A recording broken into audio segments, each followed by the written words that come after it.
Okay, hi YouTube. This is Miss Brown's Beauty, and I'm basically doing this vid to give my opinion on the recent case involving, not case, but the recent article involving the black man that was found in Mississippi hanging from a tree. Okay.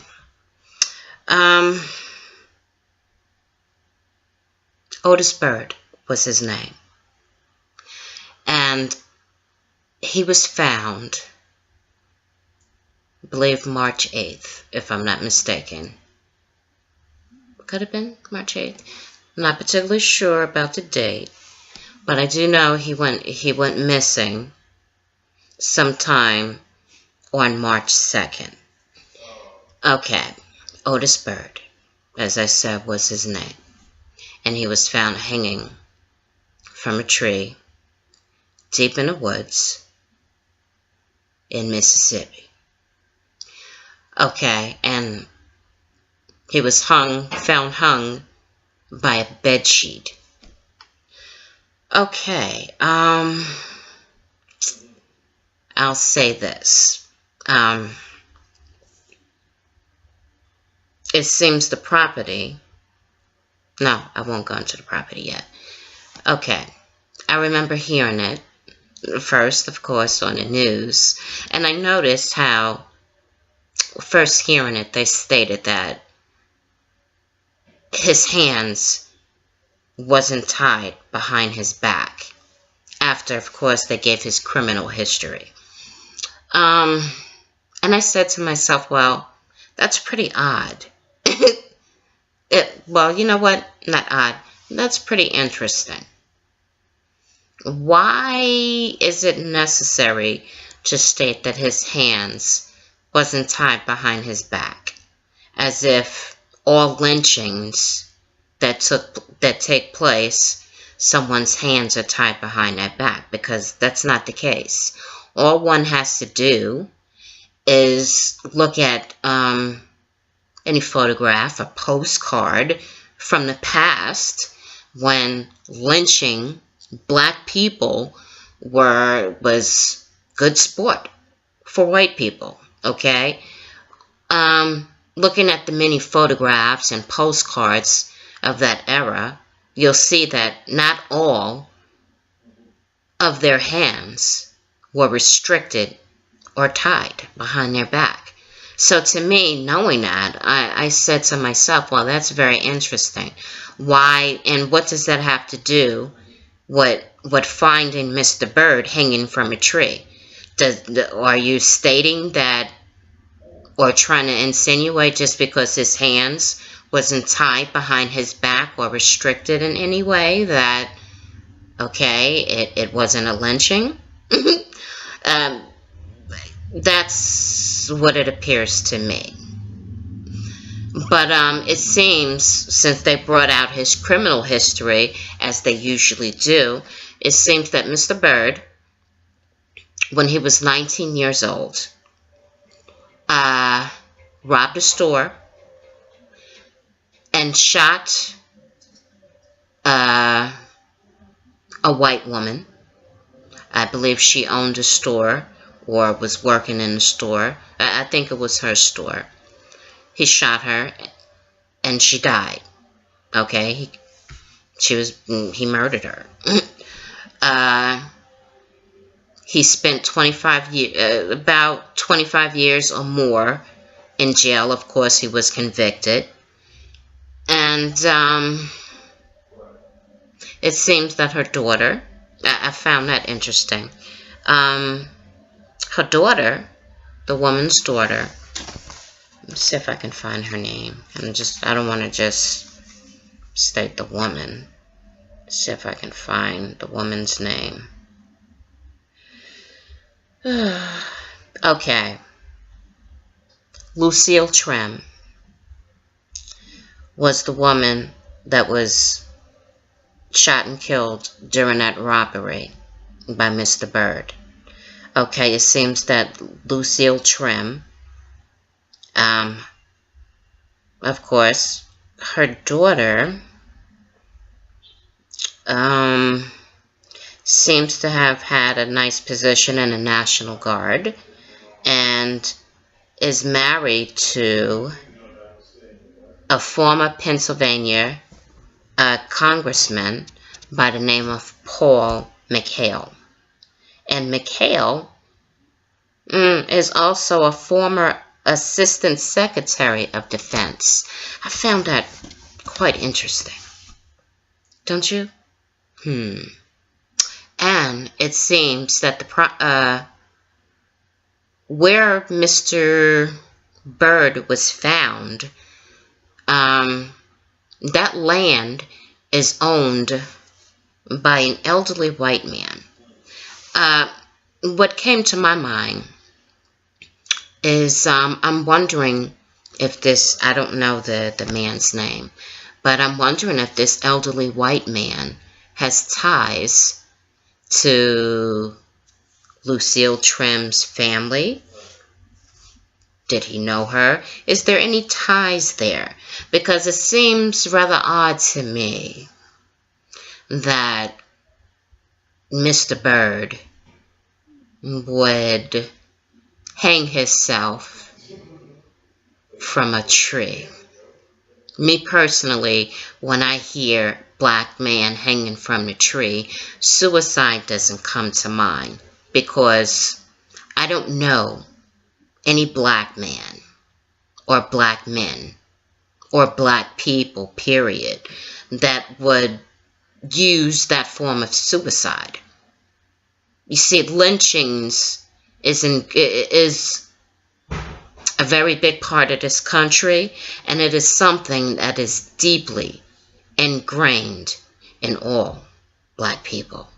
And that is not something that a black person is going to do.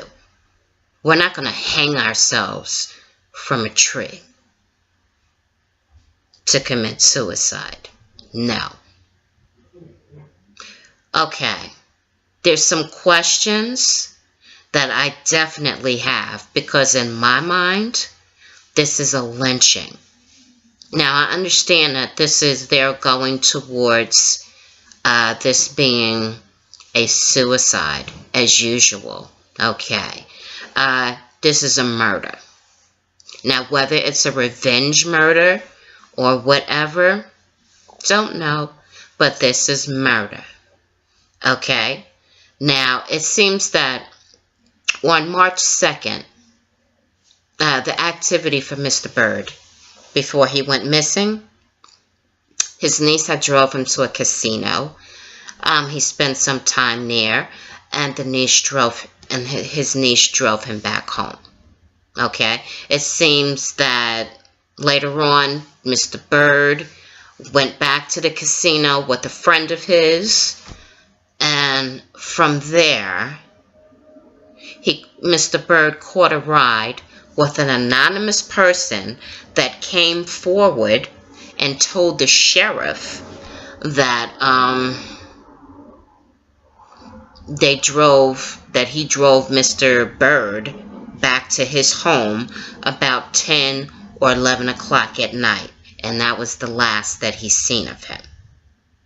Now, the sheriff is keeping this man's name that last seen Mr. Byrd anonymous because he feels that, it's still under investigation and they're not charging him with the crime, so why say his name? Well, you named his friend that he was with and before this anonymous person, so why not name this anonymous person that came forward? That sounds kind of fishy to me. Sounds odd. Okay, my question is, being that this anonymous person came forward and said the last time he seen Mr. Byrd, he dropped him off at his house at 10 or 11 at night. Okay, please keep in mind, Mr. Byrd was found deep in the woods, hanging from a tree by a bedsheet. Okay, my question is, or questions, we all know that it's pretty dark in them woods at night, you know? Being that there was no flashlight found by his body or anything. Exactly. It seems a bit odd and interesting that Mr. Byrd would walk deep into the woods with no flashlight, no type of lighting, and take a bed sheet.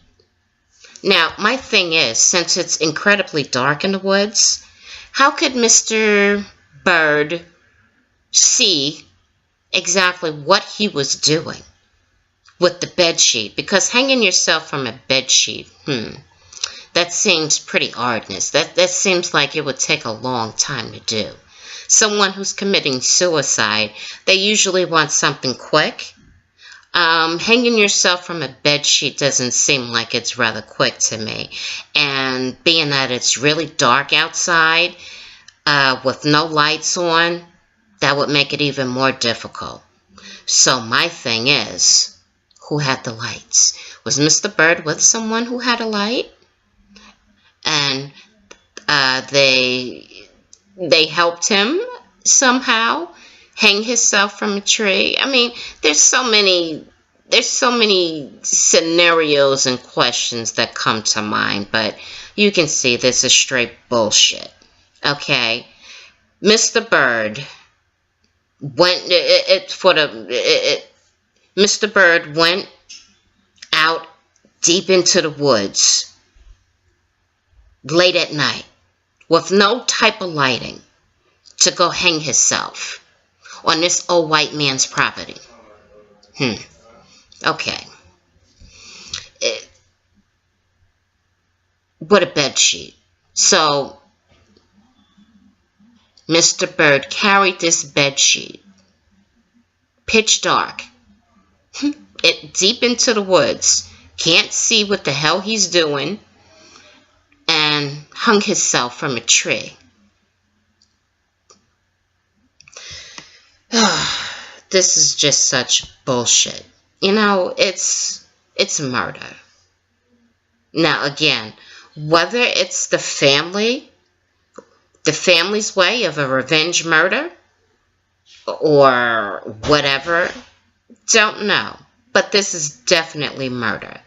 He was lynched. Okay? And I just lost my train of thought. What was I getting ready to say? It's a lynching. Mississippi is no stranger to lynchings. Okay? Whether it's bought out or not, the sheriff seems to think there's no Klan activity out there. Whatever. Okay? Mississippi will always be Mississippi, and they will always be a racist state. It's a lynching. That was my opinion. Have you heard about this story? What's your opinion? Do you think Mr. Byrd was able to go deep in the woods late at night with no type of flashlight or lighting?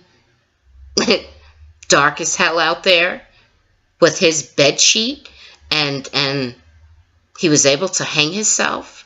Do you honestly believe that crap? Let me know. Okay. Take care.